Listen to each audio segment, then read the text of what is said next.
Welcome to Toffee TV. It is the Everton News Daily. Everton have confirmed their squad numbers for the new season, and there's a few big changes. Michael Keane has moved from number 4 to number 5. Richarlison has moved from number 30 to number 7, which has been previously cursed. So let's hope that curse is over for the number 7.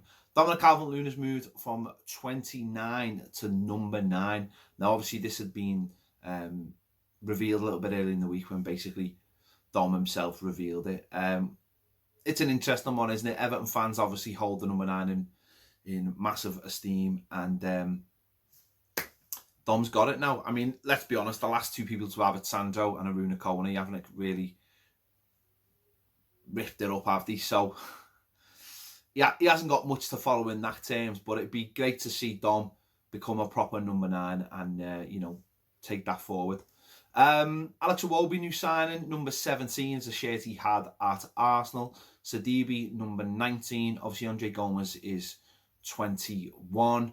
And Lossell, I think, is 49. So everyone else stays the same. Fabian Delph is number 8, but obviously that's already been confirmed. So everyone else stays the same, but a big move for Richarlison going to number 7 and Dominic Calvert-Lewin going to number 9. So hopefully you haven't already gone out and got your kit and got a Richarlison 30 shirt or a Michael Keane 4 shirt.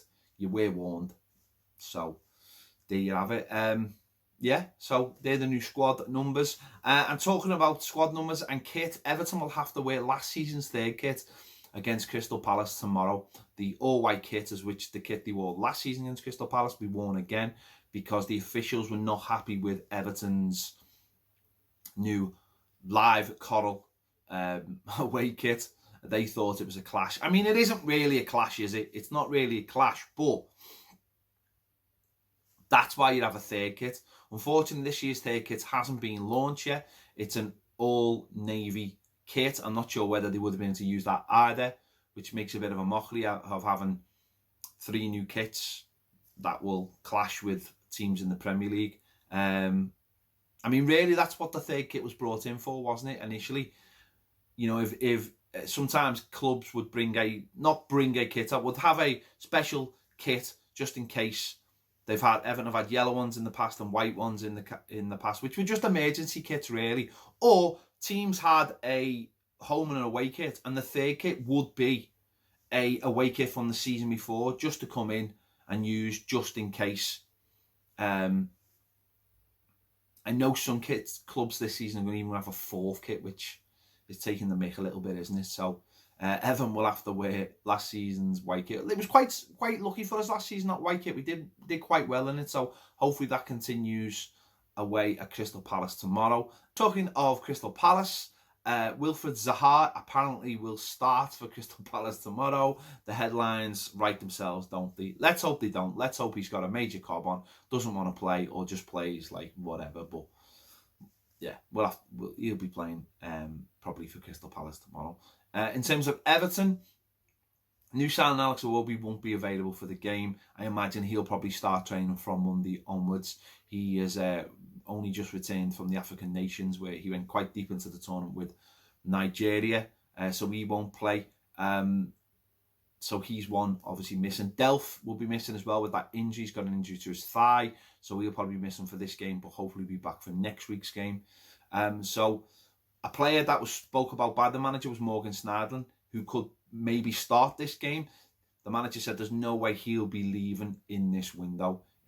He said there's a chance for other players to leave, the likes of Kevin Morales, Nias, Martina, who have all been given squad numbers. I think Morales is 28, Nias has gone to 29, and Martina is something like 32, something like that. So they are all included, but he said there's still a chance that they will leave the club. But Snydlin, he's like Snydlin. He said from the start he likes Snydlin, so there's maybe a chance that Snydlin could start in the game with Andre Gomes, although you'd still want that combative midfielder in there like Ghana last season. But we'll have to wait and see whether Barman, with only a week's training and again himself coming back from the African Nations, will take part. The manager also spoke about missing out on obviously a centre half. He spoke about going after Rojo and obviously Zuma, and he said that's the disappointment part. He said we've got 3 senior centre backs, but he'd want 1 more. Lewis Gibson hasn't been given a squad number, but I'm sure he has a squad number. It's just not been allocated, so that's sort of suggests that he's not part of the first team squad at the moment. But that could change, I suppose, as we go forward.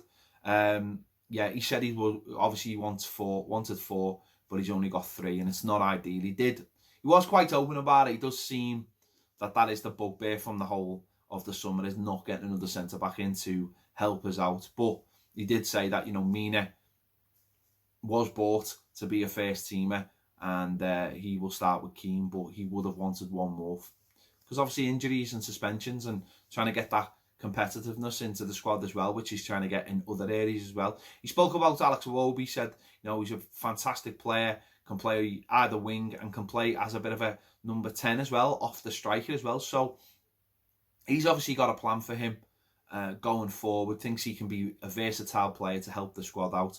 And I think that's what we've brought in, haven't we? We've brought in versatility with obviously Barman, who could play as an emergency centre-back.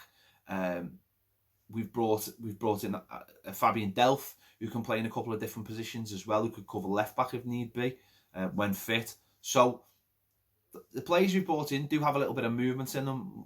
Moise Kean could play up front or maybe out wide as well. So there is a little bit of movement in all those forward positions as well now. So hopefully we'll have enough. But as the manager said, we would have liked 1 more centre-back.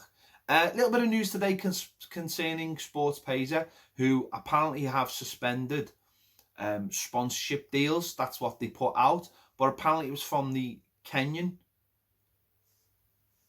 company and not the UK company. Everton are sponsored by the UK company. Sports Pesa have got this ongoing thing with the Kenyan government regarding their sponsorship contract or license being suspended.